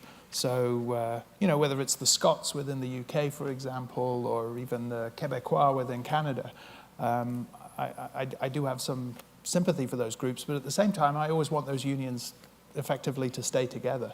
So, at the end of the day, I don't want Britain to leave Europe, but at the same time, I'm not sure what positive role Britain will actually play. Well, it depends on what government has. Well, absolutely. Yeah? But that's why I'm David Cameron will play no role at all. Right. Right, and then the question becomes, what is the prospect of the sort of government in Britain that would play a positive role? Because, and that's where I have, again, less confidence in any quick and easy emergence of political solutions to what we agree are essentially a sort of political problem, which is troubling, because then we're just stuck in the economic morass. And I do think that the dynamics of that, the interaction of the economic morass and the politics, are potentially treacherous if that's just allowed to continue to drift. If I may add a point here. Yeah. Now, on your position with Norway, I think it's a sound position and I would support it. I campaigned in my youth against Greece's entry into the European Common Market. That was in the 1970s. Then in the 1990s, I campaigned against entering the Eurozone. And I'm not changing my mind. I'm not apologizing for this. This was the right campaign. If you're outside, stay outside. But if you've entered, getting out will not take you to where you would have been had you not entered. It's a question of statics and dynamics. I would much rather we had stayed out. But once we're in, we have to fight the corner. Now, in the case of Britain and Brexit, by the way, I was in favor of the Scottish referendum to lead to Scotics. Only if they take the north of England. I made it up. Yeah? But and there I disagreed with Alex Salmond on that, what I consider an incoherent policy of wanting to get out but keep the pound sterling. That was a major mistake, but that's another discussion. Yeah. So I'm sympathetic too. But on the question of Brexit, the reason why I would oppose it if I were a British voter, and the reason why I campaign in Britain against Brexit is twofold. Firstly, the notion that you're going to reclaim your sovereignty by getting out while staying in the single market and allowing Brussels to decide industry standards, labor protection standards, and environmental protection standards is absurd. Effectively, you give jurisdiction and sovereignty on all those matters to an alien force from which you are withdrawing, and you let them decide in your absence. And that's a problem with Norway. You are not really out. You're in the single market, so you have forfeited sovereignty to an alien force. This is not exactly an act of independence. Now, and the second reason why I'm against Brexit is because, at the moment, looking at both sides of politics, of the argument, the Leave campaign and the Remain campaign, they behave as if the European Union is a given out there. A club, it's like a golf club. Do we want to be a member of it or not? But it's given. Whether we are a member of it or not, it will be there. It's not given. It is disintegrating. And Brexit would speed up the disintegration, and that disintegration would create developments that will be detrimental to Britain, and therefore, this is what I refer to as the Hotel California dictum. You can check out anytime you like, but you can never leave. Yeah. Yeah, sure. No, it's true. Norway is definitely not 100% independent in this situation, but we're definitely more independent. Definitely have a lot more independence than the countries in the EU. Only because you have a large, fat welfare fund built up from all this fat olive oil. That's your fat. See, you can get the boy out of Greece, but not Greece out of the boy. All these oil revenues that you have that are allowing you to have this independence. If Greece had this fat bank account, I can assure you would be slightly more independent than we are.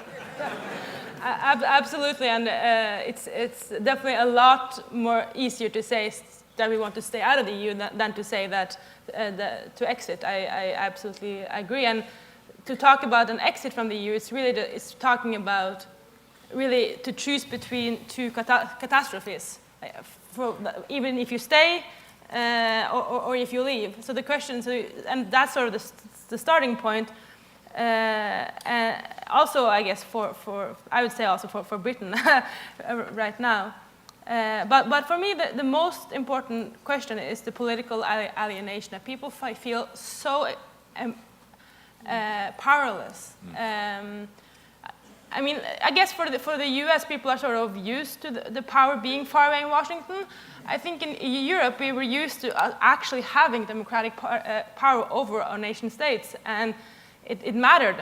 And now you just have more and more the feeling that it doesn't. And that political crisis that is causing a wave of nationalistic and right-wing extremism, and making it impossible for, as you showed for Greece, impossible for any left-wing governments to do anything differently. I feel like that is... But you know what? The narrative of let's retreat to the bosom of the nation state only feeds the ultra-nationalists in the end. It does not feed a progressive polity. It does not feed into progressive politics. It is important to maintain an internationalist agenda. So people really want to know about Greece, and we only have a few more minutes. So I'm going to ask you kind of a list of issues about Greece, but will you leave some time to answer our student from Palestine, Ibrahim's question, about how poor countries may elect a leftist progressive government? How would that come about? He mentions perhaps a full-fledged economic decline would cause a progressive government. But is there something else? No, I disagree completely with this. Can you end with that, and may I ask you these questions about Greece? So it looks like people want you to talk about that innovative idea you had to collect taxes using a different financial system. I like it too, so I'd like to hear about that. You know, would it have worked? Was it working? Somebody asks, why don't we have a crowdfunding campaign? I think I know who asked that. To save Greece. Some people want to know, right? Everybody else knows. Some people want to know what you to really articulate your arguments against privatization in Greece. What might that be? And another person asks about the corruption in the government. What prospects there? But save the Palestinian question later for the last. Yes, okay.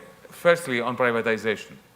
You know, when I was asked by various officials in Brussels, in Frankfurt, in Washington, are you in favor or against privatization? My answer was, which one? And under what circumstances? And what are you offering? Yeah, really. Okay, so let's not be completely blanket ideological here. There are some privatizations that make sense. And there are others but in Greece at the moment, privatization is a land grab. Privatization is obscene. You take all the public assets of a state, you put them in a bucket, and then you appoint, the creditors appoint a president, a CEO for that bucket company, and they do fire sales, getting rid of the silverware of the family at ridiculously low prices, and take that little money to throw it into the bottomless pit of unsustainable debt. That is a crime against logic, and this is worse than a crime against humanity. That's very good.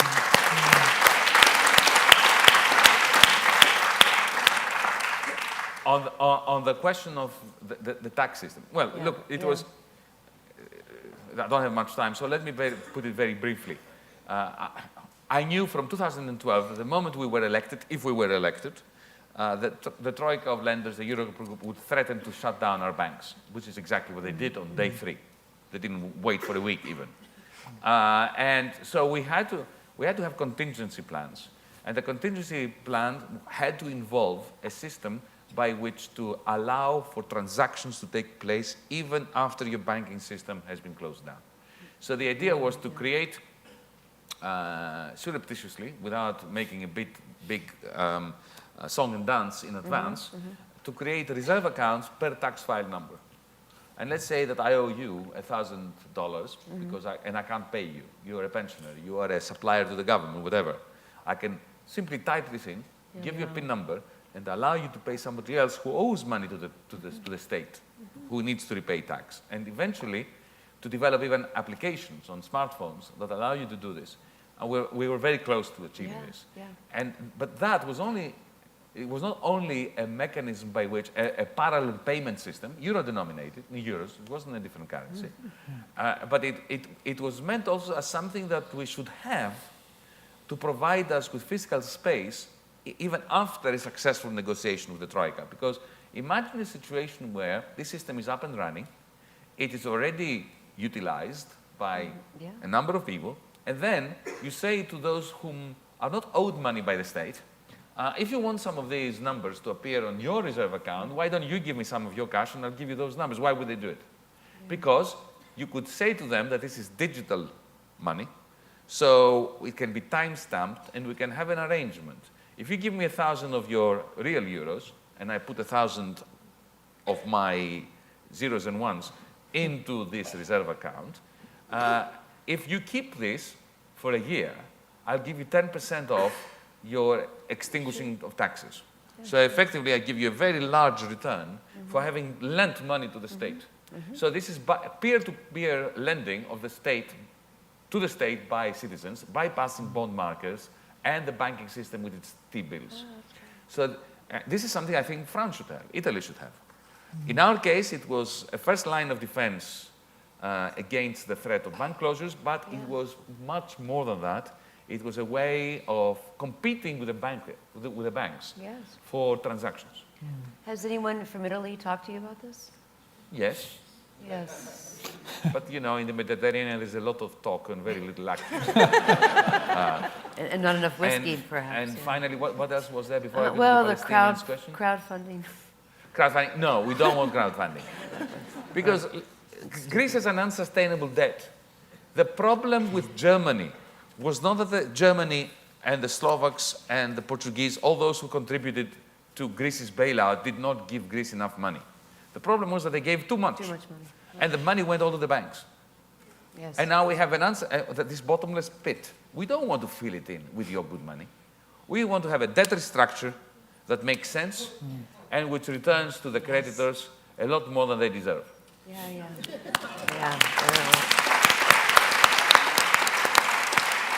And finally, the point to the progressive Palestinian. governments in poor country. Progressive governments have elected, poor countries have elected progressive governments again and again and again in history. But my understanding of political processes and economic processes is that during a period of heavy, serious recession, these are not periods that are revolutionary. These periods breed monsters. They breed the Le Pens, they breed the UKIPs, the Golden Domes, the Orhans in Hungary. This is why I very much fear the process of disintegrating the European Union. This is why I'm not in favor of disintegrating a European Union that I fought during my youth not to be part of. Yes. Because its disintegration will create a postmodern 1930s, and we know what grew out of it. Just look at Europe today. We have the beginnings of this slide into a postmodern abyss of the 1930s variety, and that will not produce progressive politics. Right, okay. Anything else, Mike? What do you... Yes, stabilization that comes from a groundswell of political activism that imposes upon Europe a Green New Deal. Okay, thank you very much.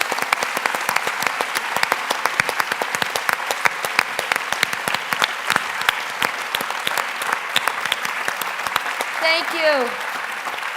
Yanis's book is being sold in the lobby. Thank you so much for coming. This was recorded. It'll live on our website. Thanks very much. See you next year.